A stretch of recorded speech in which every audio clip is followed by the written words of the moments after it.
ನಮಸ್ಕಾರ ಗೆಳತಿಯರೇ, ನಾನು ರಾಧಿಕಾ. ಇದು ನಿಮ್ಮನೆ ಹುಡುಗಿಯ ಪ್ರೋಗ್ರಾಮ್ ಅಂದರೆ ನಿಮ್ಮದೇ ಪ್ರೋಗ್ರಾಮ್ ಲೇಡೀಸ್ ಕ್ಲಬ್. ಈ ಕಾರ್ಯಕ್ರಮಕ್ಕೆ ನಿಮ್ಮೆಲ್ಲರಿಗೂ ಸ್ವಾಗತ ಸುಸ್ವಾಗತ.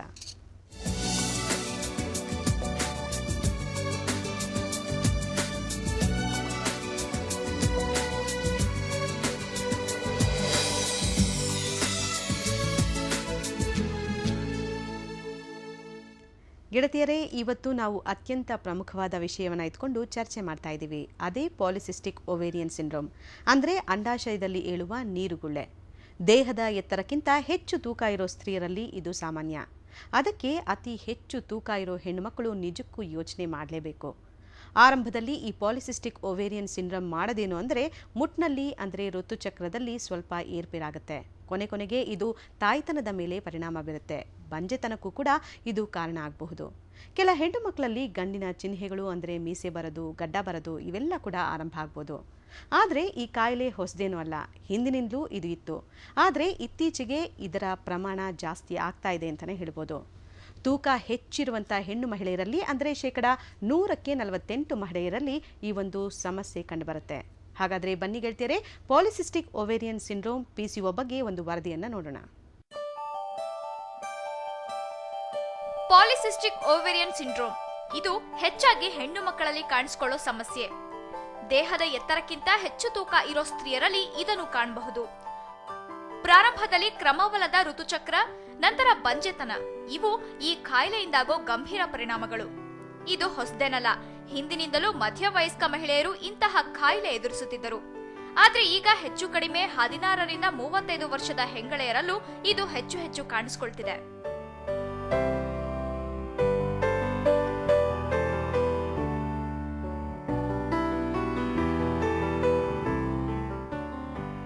ಇವರು ಪೂಜಾ. ಇವರು ಪಾಲಿಸಿಸ್ಟಿಕ್ ಓವೇರಿಯನ್ ಸಿಂಡ್ರೋಮ್ ನಿಂದ ಬಳಲ್ತಿದ್ದಾರೆ. ಸಾಮಾನ್ಯವೆಂಬಂತೆ ಮದುವೆಗೂ ಮುಂಚೆ ಇವರಿಗೆ ಋತುಚಕ್ರದ ಏರುಪೇರಿತ್ತು. ಇದನ್ನು ಇವರು ನಿರ್ಲಕ್ಷಿಸಿದ ಕಾರಣ ಮದುವೆಯ ನಂತರ ದಂಡ ತೆರಬೇಕಾಯ್ತು. ಮೊದಲ ಮಗುವಿಗೆ ಸುಲಭವಾಗಿಯೇ ಜನ್ಮ ಕೊಟ್ರು. ಆದ್ರೆ ಆ ಬಳಿಕ ಅವರ ದೇಹದ ತೂಕ ಹೆಚ್ಚಾಗತೊಡಗಿತು. ಕೈಗೊಂಡ ಎಲ್ಲಾ ಚಿಕಿತ್ಸೆಗಳು ವ್ಯರ್ಥವಾಯಿತು. ಇದರೊಂದಿಗೆ ಇನ್ನೊಂದಿಷ್ಟು ಸಮಸ್ಯೆ ಸೇರ್ಕೊಂಡು ಬದುಕೆ ನರಕ ಸದೃಶವಾಯಿತು.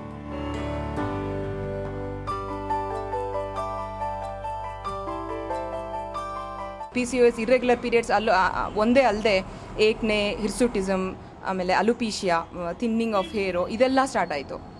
ಸೊ ಇದರಿಂದ like it was in a very horrible state. I had to somehow reduce my weight. ತೀರಾ ಮುಜುಗರ ಪಡುವಂತೆ ಮುಖದಲ್ಲಿ ಮೀಸೆ, ಗಡ್ಡ, ದೇಹದ ಮೇಲೆಲ್ಲ ಅನಪೇಕ್ಷಿತ ಕೂದಲು ಬೆಳೆಯೋಕೆ ಶುರುವಾಯಿತು. ಕನಿಷ್ಠ ತಿಂಗಳಿಗೆ 2-3 ಬಾರಿ ಬ್ಯೂಟಿ ಪಾರ್ಲರ್ಗೆ ಹೋಗುವ ಪರಿಸ್ಥಿತಿ ಎದುರಾಯಿತು. ಮುಂದೆ ತನ್ನ ಭಾರಿ ದೇಹ ತೂಕದಿಂದ ಈ ಸಮಸ್ಯೆ ಎದುರಾಗಿದೆ ಎಂದು ಮನಗಂಡ ಅವರು ಕೊನೆಗೆ ಡಯಟ್ಗೆ ಮೊರೆ ಹೋದ್ರು. ಕ್ರಮಬದ್ಧವಾದ ಡಯಟ್ ಅನುಸರಿಸಿ ಸಫಲತೆ ಕಂಡ್ರು. ಕೇವಲ 3 ತಿಂಗಳಲ್ಲೇ 11 kg ತೂಕ ಇಳಿಸಿದ ಸಾಧನೆ ಅವರದ್ದು. ಈಗ 2ನೇ ಮಗುವಿಗೆ ಜನ್ಮ ನೀಡುತ್ತಿದ್ದಾರೆ. In 3.5 months I had reduced and I could see results in different ways. My periods had become regular at the end of it. ಆಮೇಲೆ ನನಗೆ ಒಂಥರ ಎನರ್ಜಿ ಜಾಸ್ತಿ ಆಯಿತು, ನನ್ನಲ್ಲಿ ಕಾನ್ಫಿಡೆನ್ಸ್ ಜಾಸ್ತಿ ಆಯಿತು. ಆಮೇಲೆ I would feel so energetic and excited. ಕೆಲಸಕ್ಕೆ ಹೋಗೋಕೆ ಕೂಡ ಅಷ್ಟೊಂದು ಖುಷಿ ಆಗೋದು. ಹಾಗೆ ಐ ವಾಸ್ ಆಬ್ಸಲ್ಯೂಟ್ಲಿ ನಾರ್ಮಲ್. ನಾನು ಫಸ್ಟ್ ಟೈಮ್ ಪ್ರೆಗ್ನೆನ್ಸಿ ಅಚೀವ್ ಮಾಡುವಾಗ ಎಷ್ಟಿದ್ನೋ ಅದಕ್ಕಿಂತ ಒಂದು 5 to 6 kgs ಇನ್ನೂ ರೆಡ್ಯೂಸ್ ಆಗಿಬಿಟ್ಟಿದೆ. ಸೊ ಅದರಿಂದ ಈಗ second time I have been able to conceive naturally, which is a wonderful thing. I should say that has happened in my life. ಪೂಜಾರಂತಹ ಹಲವಾರು ಹೆಂಗಳೆಯರು ಈ ಸಮಸ್ಯೆ ಎದುರಿಸುತ್ತಿದ್ದಾರೆ. ಅಸಮತೋಲನ ಆಹಾರ ಹಾಗೂ ಎಣ್ಣೆ ಅಂಶವುಳ್ಳ ಆಹಾರ ಸೇವನೆ ಶರೀರದ ಕೊಬ್ಬನ್ನು ಹೆಚ್ಚಿಸುತ್ತದೆ. ಇದಕ್ಕೆ ಯಾವುದೇ ರೀತಿಯ ಔಷಧಿ ಇಲ್ಲ, ಡಯಟ್ನಿಂದ ಮಾತ್ರ ಸಾಧ್ಯ. ನ್ಯೂಟ್ರಿಷನ್ ಮತ್ತು ಎಕ್ಸಸೈಸು ಅಂದರೆ ವ್ಯಾಯಾಮ, ವಾಕಿಂಗು ಯಾವುದಾದ್ರೂ ಆಗೋದು. ಈ 2 ವಿಧಾನಕ್ಕೆ ಮಾತ್ರನೇ ಶರೀರದಲ್ಲಿ ಇರುವಂತಹ ಈ ಕೊಬ್ಬನ್ನು ಆರೋಗ್ಯಕರವಾಗಿ ತೆಗೆಯೋಕ್ಕೆ ಸಾಧ್ಯ ಆಗುತ್ತೆ. ಈ ಶರೀರದಲ್ಲಿರೋ ಕೊಬ್ಬನ್ನು ತೆಗೆಯೋದಕ್ಕೆ ಯಾವುದೇ ತರಹದ ಮಾತ್ರೆಗಳೂ ಇಲ್ಲ, ಯಾವುದೇ ತರಹದ ಮ್ಯಾಜಿಕ್ಗಳೂ ಇಲ್ಲ. ಇನ್ನು ಇನ್ಫ್ಯಾಕ್ಟ್ ಮಾತ್ರೆಗಳು ಅದೆಲ್ಲ ತೆಗೆದುಕೊಂಡಾಗ ಈಗಾಗಲೇ ಆಗಿರೋ ತೊಂದರೆಗೆ ಹೆಚ್ಚು ತೊಂದರೆಯನ್ನು ಉಂಟು ಮಾಡ್ತಾ ಹೋಗುತ್ತೆ. ಪುರುಷರಲ್ಲಿ ಸ್ರವಿಸುವ ಟೆಸ್ಟೋಸ್ಪಿರೋನ್ ಹಾರ್ಮೋನ್ ಮಹಿಳೆಯರಲ್ಲೂ ಉತ್ಪತ್ತಿಯಾಗುವುದೇ ಈ ಸಮಸ್ಯೆಗೆ ಕಾರಣ. ಹಾಗಾಗಿ ಹೆಚ್ಚು ದೇಹ ತೂಕದ ಮಹಿಳೆಯರಲ್ಲಿ 50ರಷ್ಟು ಜನರಿಗೆ ಈ ಕಾಯಿಲೆ ಸಾಮಾನ್ಯ.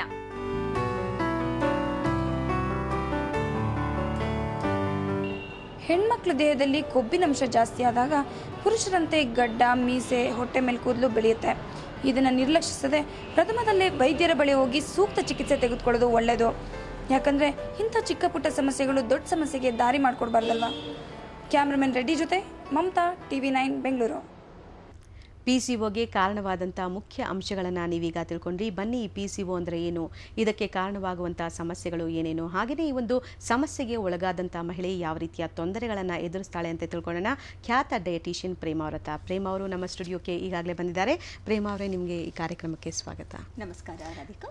ಮೊದಲಿಗೆ ಏನು ಅಂತ ಹೇಳಿದ್ರೆ, ಇದೊಂದು ತೀವ್ರವಾದಂತಹ ಸಮಸ್ಯೆ ಅಂತಲೇ ಹೇಳ್ಬೋದು. ಇತ್ತೀಚಿನ ದಿನಗಳಲ್ಲಿ ಇದರ ಪ್ರಮಾಣ ಜಾಸ್ತಿ ಆಗ್ತಾ ಇದೆ ಅಂತ ಹೇಳ್ಬೋದು.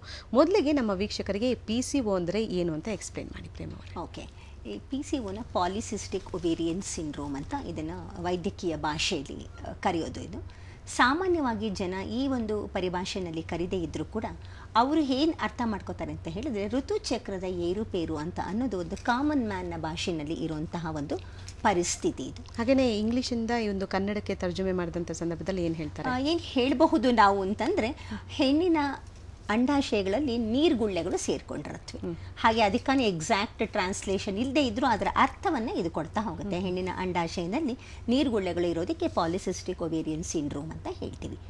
ಇದು ಕನ್ನಡದಲ್ಲಿ ಹೇಳಬೇಕಂದ್ರೆ ಇದು ಅಂದರೆ ಇವಾಗ 2 ಓವೇರಿಯನ್ಸ್ ಅಲ್ಲಿ 2 ಓವೇರಿಯನ್ನಲ್ಲೂ ಈ ಒಂದು ಸಮಸ್ಯೆ ಕಾಣಿಸ್ಕೊಳ್ಬೋದಾ?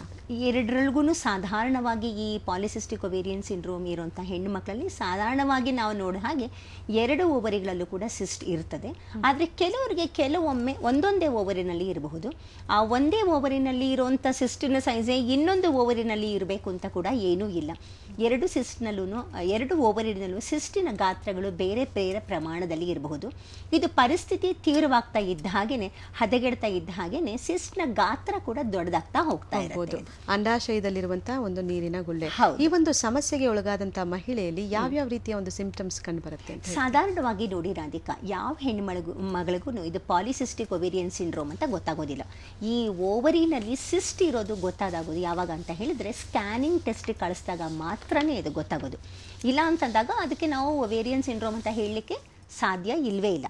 ಫಸ್ಟ್ ಇವರಿಗೆ ಏನು ಗೊತ್ತಾಗುತ್ತೆ ಅಂತ ಹೇಳಿದ್ರೆ, ಮೊಟ್ಟ ಮೊದಲನೇದಾಗಿ ಹೆಣ್ಮಗಳಿಗೆ ಕಾಣಿಸ್ಕೊಳ್ಳೋದೇನು ಅಂತ ಹೇಳಿದ್ರೆ, ತನ್ನ ತಿಂಗಳು ಕ್ರಮಬದ್ಧವಾಗಿ ಬರ್ತಾ ಇರುವಂತಹ ಈ ಒಂದು ಋತುಚಕ್ರ ಏನಾಗ್ತಾ ಹೋಗುತ್ತೆ ಅಂದ್ರೆ ಮುಂದಕ್ಕೆ ಹೋಗ್ತಾ ಹೋಗುತ್ತೆ. ಏರ್ಪೇರ್ ಆಗ್ತಾ 30 ದಿವಸಕ್ಕೆ ಬರ್ಬೋದು, 40 ದಿವಸಕ್ಕೆ ಬರ್ಬೋದು. ಕೆಲವೊಮ್ಮೆ ಎಷ್ಟೋ ಸತಿ ನಾವು ನೋಡಿದ್ದೀವಿ 2, 3, 4, 5 ತಿಂಗಳಾದರೂ ಕೂಡ ಅವರಿಗೆ ಋತುಚಕ್ರ ಬರೋದೇ ಇಲ್ಲ. ಇದು ಅವರಲ್ಲಿ ಕಾಣಿಸ್ಕೊಳ್ಳುವಂತಹ ಮೊದಲನೇ ಒಂದು ಸಮಸ್ಯೆ ಅಂತ. ಇಲ್ಲಿ ಕೂಡ ಅವರು ಅದನ್ನ ಹೇಗೆ ಸರಿ ಮಾಡ್ಕೋಬೇಕು ಅಂತ ಅನ್ನೋದೊಂದು ಗಮನ ಕೊಡದೇ ಇದ್ದಾಗ ಪರಿಸ್ಥಿತಿ ಕೆಲವರಲ್ಲಿ ಬಹಳ ತೀವ್ರವಾಗ್ತಾ ಹೋಗ್ತದೆ.